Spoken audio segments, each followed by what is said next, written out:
Bonsoir à toutes et à tous, bienvenue dans cette session d'information au sommaire. La première visite officielle du président Félix Tshisekedi à Paris. Le président ukrainien déclare que l'armée russe avance sur le front. Kinshasa, Daniel Bumba est élu gouverneur de la ville-province de Kinshasa. Social, l'ONG a remis le brevet au lauréat ce 28 avril 2024.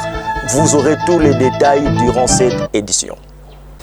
Comme annoncé au sommaire, la première visite du président congolais Félix Antoine Tshisekedi Tshilombo le 30 avril 2024 à Paris, où le président congolais a échangé avec le président français Emmanuel Macron lors d'une conférence de presse où le président congolais a déclaré qu'il est poignardé par le président Paul Kagame au sujet de la situation socio-humanitaire dans l'est de la République démocratique du Congo. Suivez ces reportages de nos confrères de France 24. Ce qu'avait dit le président Sarkozy il y a quelques années était peut-être sujet à débat en ce moment-là, mais je pense que beaucoup d'eau a coulé sous les ponts depuis lors. Et aujourd'hui, la situation est totalement différente. Je suis moi-même témoin vivant de ce que je vais dire. Lorsque je suis arrivé à la tête de ce pays, j'ai tendu la main à tous nos voisins. J'ai fait le tour, on en a 9, je les ai tous vus, particulièrement le Rwanda et l'Ouganda, pour tirer un trait sur nos tensions du passé. Et nous avons expérimenté ce dont avait parlé le président Sarkozy, c'est-à-dire cette coopération sur des projets, des joint ventures, une coopération qui allait mettre ensemble nos pays et déboucher sur le bien-être de nos populations. Mais j'ai été payé en monnaie de singe. Je ne vous l'apprends pas. Vous le savez, nous avons été poignardés dans le dos par le Rwanda qui, au lieu de se contenter de cette proposition que je faisais, qui allait garantir une transparence dans nos échanges et garantir aussi le principe gagnant-gagnant dans cette collaboration, ils ont préféré continuer ce trafic illicite qu'ils mènent sur le sang du peuple congolais. Et cela me rend donc plus réfractaire à l'idée de pouvoir rééditer cette expérience. En tout cas, du moins, tant que sera à la tête de ce pays le président Kagame. Peut-être que les choses évolueront, qui sait, mais en ce moment, malheureusement, le rêve du président Sarkozy n'est pas réalisable en République démocratique du Congo. Restons toujours dans la capitale française, mesdames et messieurs. Le président français a obligé au groupe armé M23 de se retirer du sol congolais. Suivez ces reportages. Et donc le ministre des Armées fera le suivi dans les prochaines semaines en se rendant à vos côtés. Enfin, votre visite intervient, je l'ai évoqué, dans un contexte particulièrement tragique pour le peuple congolais. Nous en avons évidemment longuement parlé avec le président à l'instant. La population de l'Est de la RDC souffre depuis maintenant 3 décennies des conflits armés, des déplacements de population et des ingérences étrangères. La France continuera à se battre pour qu'elle ne soit pas oubliée et qu'une solution soit trouvée. Et vous recevoir, passer le temps que nous avons passé à parler en détail de ce qui se joue, c'est aussi redire très clairement qu'il ne peut pas y avoir de double standard et que nous qui défendons l'intégrité territoriale en Europe, nous la défendons aussi sur le continent africain. Dans ce contexte particulièrement douloureux, je veux évidemment réexprimer notre solidarité avec le peuple congolais et rappeler ici la position de la France. D'abord, la France ne transigera jamais sur l'intégrité territoriale et la souveraineté de la RDC. Ensuite, nous n'avons aucune difficulté à pointer les responsabilités. Je vais le dire avec la plus grande clarté possible, la France condamne fermement l'action de tous les groupes armés, et particulièrement l'offensive du M23, qui doit cesser les combats et se retirer de l'ensemble des territoires qu'il occupe. Tous les groupes armés, je dis bien tous, doivent être désarmer progressivement, démobiliser. Et c'est un recours plein et entier à votre souveraineté qui doit s'en suivre. Le Rwanda, je l'ai redit au président Kagame dans un échange récent, doit cesser son soutien au M23 et retirer ses forces du territoire congolais. Je lui ai redit et je le rappellerai dans les prochains jours. Et l'urgence est à la désescalade. Il est également important, dans le même temps, de lutter contre les discours de haine et l'action des anciens génocidaires du FDLR. Et je veux vous remercier pour les engagements très clairs que vous avez pris, pour à la fois agir de manière très concrète et assumer politiquement la lutte contre les FDLR, et nous engager la communauté internationale et les forces onusiennes pour accompagner le processus, évidemment, de DDR de cette force. Aucune de ces forces n'a quelque légitimité que ce soit. La seule force armée qui peut et doit opérer sur votre territoire, ce sont les forces armées de la RDC. La France salue l'engagement de la RDC à mettre fin aux agissements du FDLR, l'encourage à mettre en œuvre cet engagement, et nous sommes avec plusieurs autres alliés à vos côtés, vous le savez, pour mettre en œuvre cette avancée. Enfin, la France s'est attachée aux processus diplomatiques régionaux. Nous pensons que la priorité doit être au dialogue et à la recherche d'une solution diplomatique sous l'égide du président angolais Lourenço. Et nous soutenons cet agenda. Je souhaite qu'il puisse maintenant porter ses fruits de manière très concrète sur le plan justement des décisions sécuritaires et politiques.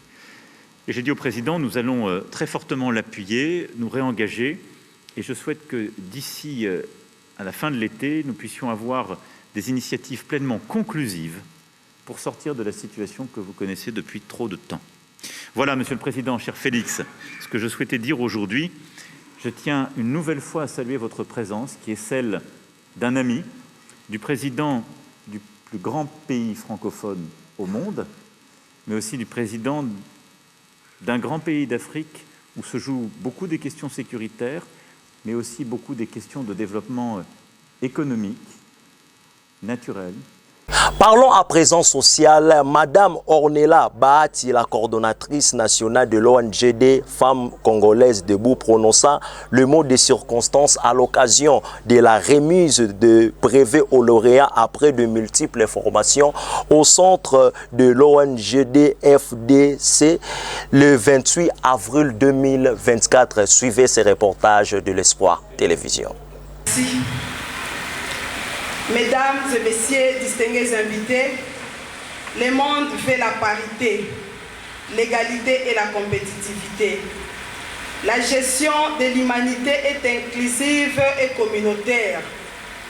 La femme n'est pas mise à part ni écartée de l'administration du monde. Elle participe à la gérance de la chose mondiale grâce à la parité. Le système des Nations Unies veut qu'il faille investir la femme en accélérant le rythme et la rapidité en vue de récupérer les retards qu'a connu la femme de l'autre fois. L'ONU tient à promouvoir la femme, l'élever des niveaux, la booster par l'augmentation de la vitesse de son innovation. La femme se bat et doit se battre davantage, mener une lutte des idées, beaucoup à apprendre et beaucoup connaître pour convaincre et pour atteindre le degré de son émergence. Par accélérer le rythme, nous sous-entendons multiplier le nombre d'actes et de connaissances de mise à niveau, de mener plusieurs actions capables de doter à la femme plusieurs connaissances susceptibles de rendre utile dans la société. Les gouvernements doivent mettre en place la politique de façonner la femme pour qu'elle prenne part à la gestion participative de l'humanité. Il faut instruire la femme, l'enseigner, l'apprendre de manière rythmée pour donner des ressources et mobiliser des fonds nécessaires en faveur de la femme et de la jeune fille en situation de précarité, lesquelles sont à la recherche de l'envol par l'éducation, l'apprentissage, des formations qui vont favoriser la mise à niveau de la femme, une façon de rendre la femme utile, lui assurer son épanouissement, son développement et pour définir son identité. Investir dans la femme, lui apporter des nouveautés et des innovations dans ses connaissances est une façon de l'émanciper, de la rendre utile dans sa vie, dans sa situation, dans plusieurs domaines de sa vie sociale. En République démocratique du Congo, le gouvernement a un regard tourné sur la situation de la femme qu'on trouve dans tous les domaines. Elles sont dynamiques, fortes et utiles dans la gestion de la société. Les thèmes de cette année coïncident avec les objectifs spécifiques de notre ONGD FCD qui lutte pour la promotion du bien-être global de la femme et de la jeune fille. Mesdames et messieurs, distingués invités, la femme d'aujourd'hui est différente de celle d'hier, qui fut limitée, bloquée, qui n'avait pas accès dans certains domaines. Elle était vouée à la maternité, contrairement à celle d'aujourd'hui qui lutte contre la parité et l'égalité. Elle est présente dans tous les domaines et secteurs de la vie. Elle cherche à définir son identité dans l'émergence. Elle prend part à la gestion participative mondiale comme partenaire et actionnaire. Par moments, elle complète l'homme. Des fois, elle dépasse même l'homme. Au regard de ce qui précède, les gouvernants doivent disposer des ressources nécessaires pour réduire l'écart, rendre la femme utile dans la société. Mesdames et messieurs, distingués invités, je ne peux clôturer mon propos sans féliciter et jeter des fleurs à ces femmes et jeunes filles qui ont enduré et qui ont persévéré pendant 2 mois pour apprendre différents métiers qui les rendront utiles dans leurs familles et foyers respectifs ainsi que dans la vie sociale au quotidien par la création d'emplois. Qu'elles trouvent ici l'expression de mes sincères félicitations. Vive la République démocratique du Congo, vive l'ONG des femmes congolaises debout. Je vous remercie. C'est par ici que nous mettons un terme à cette édition, mesdames et messieurs. Place au rappel des titres.